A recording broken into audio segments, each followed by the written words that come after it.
Ndugu waandishi wa habari, nimeona kwa muda mrefu tumezunguka kwa pamoja kwenye baadhi ya maeneo tukiendelea na ziara, na nikasema ni muda mwafaka sasa angalau kutoa ama kueleza mwelekeo wa kiuongozi katika mkoa wetu ili kila mwana Dar es Salaam aweze kupata fursa ya kuweza kuelewa.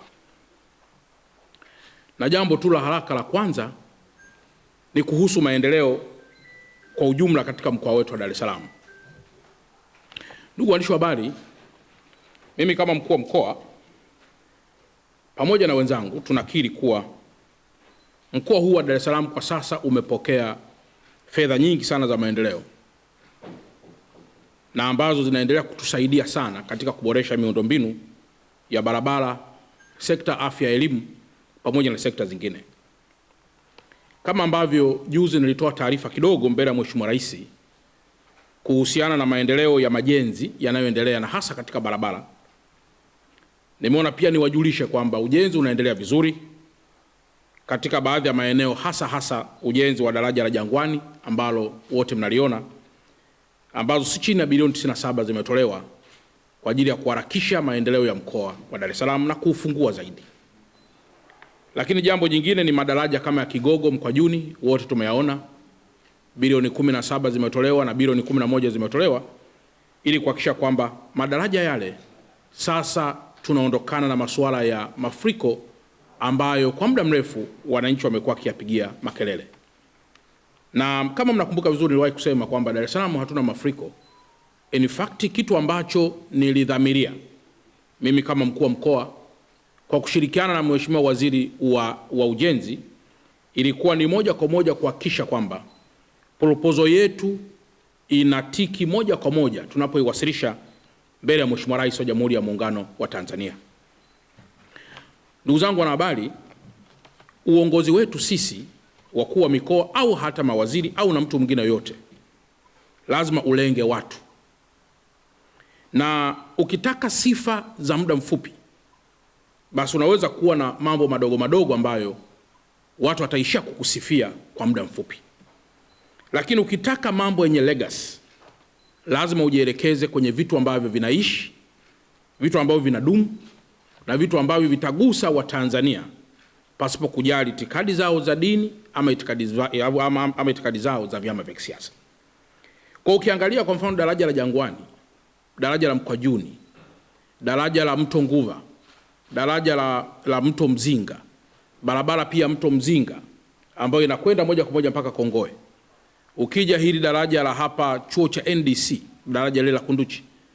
Na kama mnakumbuka mwaka 2024 kuna bwana alijitokeza anasema nimeokota gari kwa sababu daraja lile lilisombwa kabisa na mvua. Sasa ukitaka vitu vyenye legacy, unapokutana na Mheshimiwa Rais, cha kwanza ni kumweleza Mheshimiwa Rais kwamba Watanzania wa Dar es Salaam wanahitaji miundombinu. Na tukishapata miundombinu, maana yake ni kwamba ni rahisi kuita Dar es Salaam ni mkoa wa kibiashara ili mambo mengine yaweze kwenda. Lakini ukihitaji hizi cheap politics ambazo sijui umekaa mahali umenunulia mtu kitumbua sijui kitu gani, hiyo utaishia kupata sifa zinazodumu kwa muda masaa mawili, na mwishoni Watanzania watakuona wewe kama poyoyo ambaye hauna msaada katika kusaidia Watanzania. Kwa hiyo mimi kama mkuu wa mkoa wa Dar es Salaam nakiri tena kwamba ninamshukuru kwa dhati kabisa Mheshimiwa Rais, na namshukuru kwa sababu mambo haya yanaonekana na ninyi waandishi wa habari tumepita kwa pamoja ili kuhakikisha kwamba tunaendelea kutangaza, kuwaeleza na kufafanua kuhusu yale ambayo Mheshimiwa Rais wa Jamhuri ya Muungano wa Tanzania ameyafanya, ameyasimamia na kuhakikisha kwamba yanakuwa. Hii ni kuendelea pia na masuala ya ujenzi wa barabara za mwendokasi kama ambavyo umeona wana Dar es Salaam katika kila mahali wanalalamika kwamba barabara zimefukuliwa mno. Ni kweli kwamba zimefukuliwa mno kwa sababu we have no time. Muda tulionao ni sasa, na mnakumbuka kwamba Mheshimiwa Rais anapoahidi jambo anaahidi kila baada ya miaka mitano ni kitu gani kinakuwa kimefanyika. Kwa hiyo tuko on rush kwamba ndani ya miaka mitano basi kila kitu kiwe angalau kimefikia mahali pazuri. Jambo la pili, ndugu zangu waandishi wa habari, kwa muda mrefu pia mmeona kuna makundi ambayo huwa yanaibuka yanasema tarehe 7 kuna maandamano, tarehe 2 tunafanya hivi, tarehe 3 tunafanya namna ile. Nimeona pia nitoe nafasi hii kuwaeleza kwamba hali ya usalama wa mkoa wa Dar es Salaam inaridhisha. Hali ya usalama wa mkoa wa Dar es Salaam inaridhisha. Hii haimaanishi kuwa sasa hakuna kibaka, hapana. Vibaka wa kudokoa, vibaka wa kuiba, vibaka wa kutishia wanakuwepo. Lakini nilipongeze tena jeshi la polisi kwamba limeendelea kuchukua hatua madhubuti ili kuhakikisha kwamba Watanzania wa Dar es Salaam wote wanabaki kuwa salama. Yapo baadhi ya maeneo machache wananchi wameendelea kujichukulia sheria mkononi. Kwa mfano, kuweza kujeruhi, wakati fulani hata kuua kwa kutumia vitu vyenye ncha kali au hata silaha. Jeshi la polisi kanda maalum ya Dar es Salaam chini ya SACP Mlilo pamoja na kamati ya usalama kwa ujumla ya mkoa na zile za wilaya zote, kwa kushirikiana na vyombo vyote vya usalama, tunaendelea kumonita hali ya kiusalama katika mkoa wetu ili uwekezaji ambao umekushafanywa uendelee kuwa na tija pasipo viashiria vyovyote vya uvunjifu wa amani.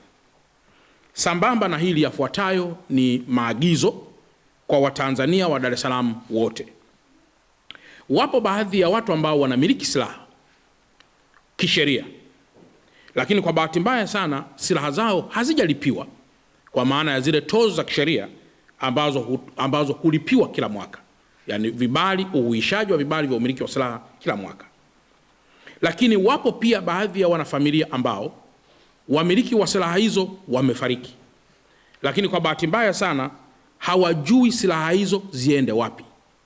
Mtu alikuwa anamiliki bastola, alikuwa anamiliki shotgun, sasa bahati mbaya mmiliki huyo amefariki. Sasa wanafamilia wanakuwa hawaelewi silaha hiyo waipeleke wapi.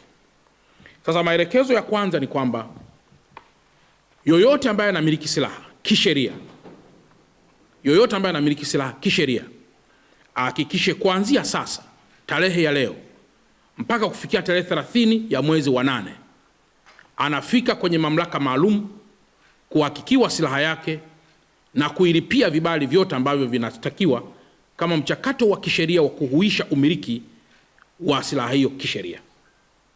Kwa wale wote ambao wanamiliki silaha kisheria na kwa bahati mbaya sana katika hali ya kujisahau au pengine kutokuwa na uelewa, kuimiliki silaha hiyo bila kuilipia vibali vyake kwa mujibu wa taratibu na sheria, wafike kwenye mamlaka zinazohusika waweze kuanza haraka sana mara moja kuweza kulipia vibali hivyo, lakini zaidi pia kuweza kuhakikiwa umiliki wa silaha zao kabla operation maalum haijaanza kwa kila mmoja.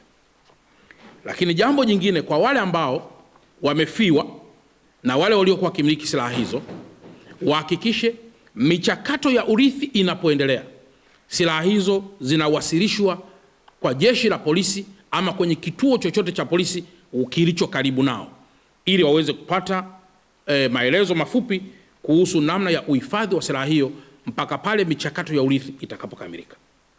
Kwa wale ambao ndugu zao wamefariki, wameacha silaha na vibali maalum vya umiliki kwa hiari yao, basi wafanye haya ambayo nimeyatangaza.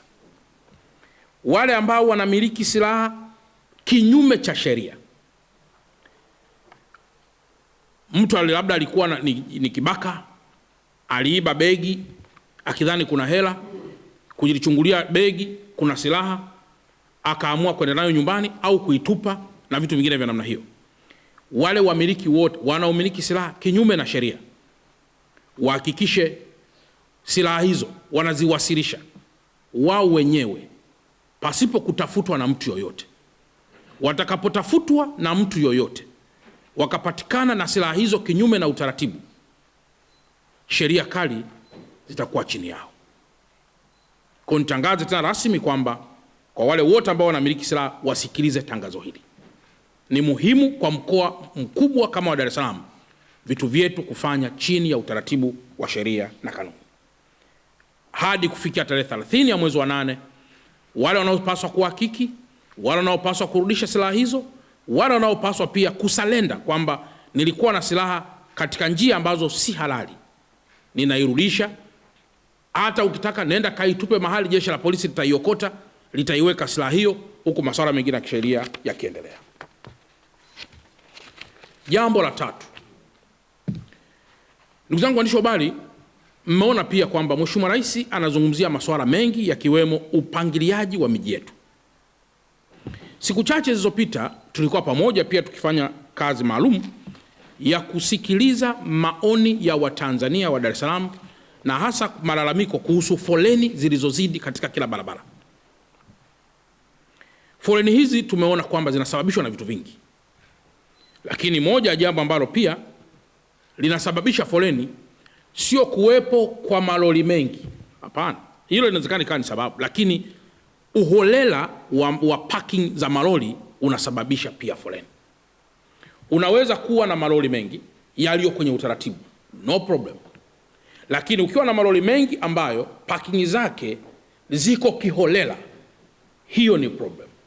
Kwa tuna problem ya kwanza kubwa ya kila mahali ukipita lori na park. Kwa mfano, sasa hivi na watuma mnaweza mkwenda barabara ya ile ni Mandela Road ambao huwa wanaita hii barabara inayokwenda Baraza la Maaskofu. Kutoka kwenye ile daraja la flyover kwenda mpaka kipande cha Baraza la Maaskofu, mtakuta kuna malori ambayo yamepaki pale. Kama yamepaki kwa muda mfupi, basi ni miezi miwili, kwa sababu mpaka nyasi zinaota kwenye matairi. Manake hiyo ni kigezo kwamba mtu alishalipaki hapo akijua Dar es Salaam ni mji wa kila moja kujifanyia anachokitaka, na akaondoka. Hata kama gari lilikosa betri akaliacha hapo, hatujui huyo mtu yupo hai au alikufa, ni Mtanzania au sio Mtanzania. Sasa uholela pia wa parking za malori unapelekea foleni ambazo hazina maana.